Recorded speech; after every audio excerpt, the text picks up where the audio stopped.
If you've reached this far, well done. You've started learning how to find your own strumming patterns. For me, the main point of today is to understand that you don't have to create strumming patterns out of nothing. Listen to something that is happening in the song and work from there.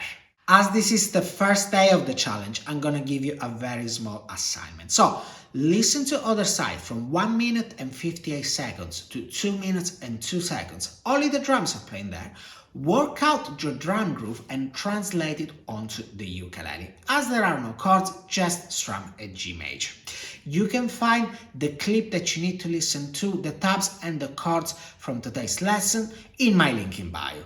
Remember to tag me in your stories or posts so that I can see your assignment. And don't forget to use the hashtag @myownstrummingpattern. I will reshare your work and I will give you feedback. Needless to say, do this by yourself. Don't use Google or YouTube.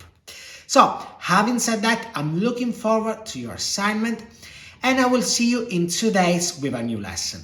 Take care and talk soon. Ciao!